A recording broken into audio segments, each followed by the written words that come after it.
સંસ્થામાં બાળકોને ભણવા જ નહીં મોકલો તો થશે શું? એટલે બાળકોને સારું ભણાવો. એ ભણેલો દીકરો ને દીકરી એ તમારું આવનારું ભવિષ્ય સુરક્ષિત કરશે. બીજી જે વાત આવે છે સમાજ ઉત્થાનની, સમાજની એકતાની, તો રાજનીતિ તો આવતી જતી રહેવાની, ખુરશીઓ બદલાતી રહેવાની, પણ તમે સમાજ માટે કેટલું મથ્યા? તમે સત્તામાં હતા, તમે ધારાસભ્ય હતા, તમે સંસદ સભ્ય હતા, ત્યારે સમાજ માટે કેટલું મથ્યા? લોકો આને યાદ રાખશે. એટલે મારી તમને બધાને વિનંતી છે કે સમાજના વિકાસ માટે જ્યાં જ્યાં જે સારું કામ થતું હોય એમાં બધે જ મદદરૂપ થાવ. આ સમાજની કોઈ શૈક્ષણિક સંસ્થા બનતી હોય, એ ચાહે બનાસકાંઠા હોય, ચાહે પાટણ હોય, ચાહે અમદાવાદ હોય, ચાહે ગાંધીનગર, ગમે ત્યાં બનતી હોય, પણ એ સંસ્થાઓ જે બને છે એમાં જે લોકો છૂટા હાથે દાન આપે છે એમને માથે વધારી લો. પણ આપણામાં ઘણીવાર એવું થાય કે દાન બોલીએ છીએ ને આપતા તો છીએ જ નહીં. આગેવાનો લેતા લેતા થાકી જાય. એટલે એટલું જ દાન બોલો જેટલું આપી શકો. અને આ સમાજમાં દાતાઓ તૈયાર કરવા પડશે. જ્યાં સુધી દાતાઓ તૈયાર નહીં થાય, આગેવાનો ગમે એટલી વાત કરે, કઈ નહીં થાય. આજે ગુજરાતમાં તમામ જગ્યાએ આ સમાજમાં ભૂખ લાગી છે, પણ એવી ભૂખ હજુ નથી લાગી જેનાથી ડીએસપી કલેક્ટર મળે. બે ધારાસભ્ય ઓછા આવશે ચાલશે, પણ ડીએસપી કલેક્ટર બેઠા હશે તો તમારા દીકરાઓને આવનારી ભવિષ્યને કંઈક આપશે. આના માટે તમારે વાત કરવી પડે.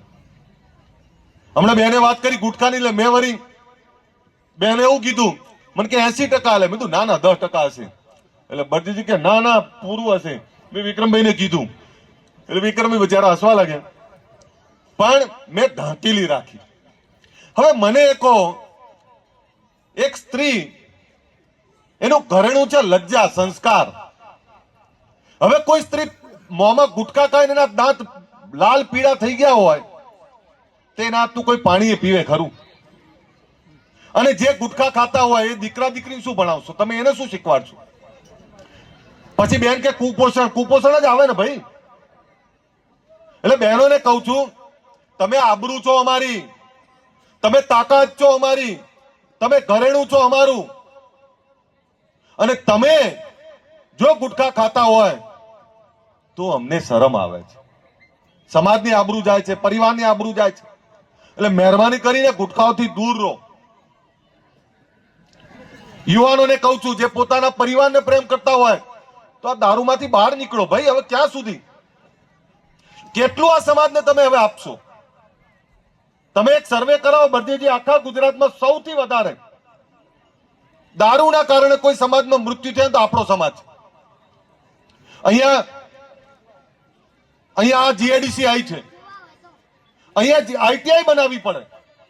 આ જીઆઈડીસી માં કંપનીઓ હોય, કંપનીઓ માટેના વર્કરો, તમે મજૂરો તૈયાર નહીં કરો, એના ફિટર તૈયાર નહીં કરો, એના એન્જિનિયરો તૈયાર નહીં કરો, આઈટીઆઈ કરનારા યુવાનો તૈયાર કરો તો અહીંયા કંપનીઓ તમને નોકરી આપશે. પણ ત્યાં જઈને ઝાડુ પોતા કરવા છે તો એ નોકરીઓ તો કોઈનું કઈ નહીં થવાનું. અહીંયા આઈટીઆઈ હોવી જોઈએ, આઈટીઆઈ ની અંદર આપણા બાળકોને ગુણવત્તાવાળું શિક્ષણ મળે ને એના માટે તૈયાર કરવા પડે. પણ માફ કરશો, જેવી તેજી આવી ને તો એક જ સમાજ પહેલી જમીન વેચી મારે, આપણે વેચી મારી. જે પૈસા જોયા જ નહીં અને પૈસા આયા નહીં કે ઉડાડી માર્યા નહીં, ખોટા દેખાડા, ખોટા ખર્ચાઓ કરીને ફરતી 5 વર્ષ પછી જુઓ તો એના એ જ વગર ચંપલે ફરતા હોય. તો તમારા બાળકો માટે કંઈક બચાવો, અને એમના માટે કંઈક બચાવશો ને ભાઈ તો એ તમારું આવનારી પેઢી તમને નહીતર માફ નહીં કરે, એ પેઢી યાદ રાખશે. જમીનો વેચો નહીં, બધા એ કરો, અને શૈક્ષણિક સંસ્થાઓ આપણી વધારે વધારે ઊભી કરો, અને એમાં આપણા બાળકોને ભણવા મોકલો. અરે ભાઈ કોઈકને તો બેઠ્યું હશે ને. આ બીજા, હું આ બળદેવજીને કહેતો, પેલા પટેલના છોકરા અમેરિકા ગયા. એ અમેરિકા જયારે ગયા ત્યારે 7 સમંદર પાર. હવે આપણે અહીંથી અમદાવાદ મોકલવા છોકરાને એમ કહીએ કે ના મારો છોકરો ના ત્યાં ફાવે. હમણાં બેને કીધું કે એનું પાણી ના ફાવે. પાણી નહીં, એમને મહેનત જ નહીં કરવી. તમારા દીકરા દીકરીના ભવિષ્ય માટે અમદાવાદ ના મોકલી શકો તમે? અને પટેલે અમેરિકા આખી દુનિયામાં પોતાના દીકરા દીકરીઓને મોકલ્યા તો એમના દીકરા દીકરી માટે વાલા નહીં હોય? તમામ સમાજોએ શિક્ષણ તરફ વધ્યા, તમામ સમાજોએ ધંધા રોજગાર અપનાયા. આપણે ક્યાં સુધી આમ નામ રહીશું? અને ક્યાં સુધી એ સરપંચ મથવા માટે આખી જિંદગી કાઢી નાખશું? તાલુકા જિલ્લા પંચાયતના ધારાસભ્ય બનવા માટે આખી જિંદગી કાઢી નાખશું? આના કરતા તો એટલું ધંધા રોજગારમાં મથ્યા હોત ને તોય આજે ફેક્ટરીઓ હોત આપણી. માફ કરશો, તમને બધાને એવું લાગશે અરે અમારા જેવા ધારાસભ્ય નહીં હોય ચાલશે, પણ અધિકારી કર્મચારીને ફેક્ટરીઓના માલિક તૈયાર કરો. એ તૈયાર થયા હશે તો આ સમાજ બચી જશે.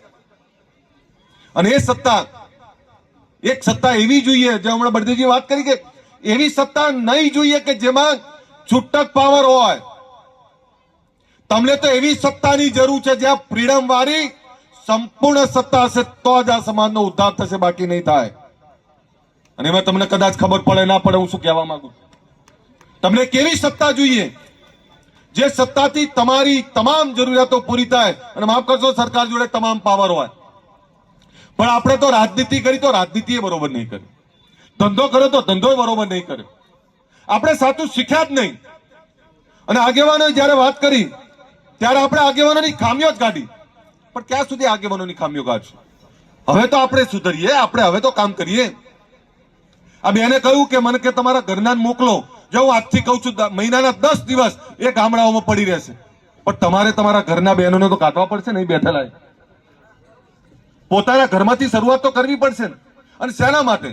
અહીં બહુચરાજીમાં સંમેલન કરી અમારે ક્યાંય ધારાસભ્ય થવા આવવાનું ભાઈ, પણ આખા ગુજરાતમાં ફરીએ છીએ તો આખા ગુજરાતનો સમાજ એક રહે, એક થઈને સમાજની ચિંતા કરે, આ એના માટેની વાત કરીએ છીએ. હમણાં ઘણા લોકો દાતાઓ દાન આપતા હોય છે, ત્યારે એવા દાતાઓને તમામને હું વધાવું છું.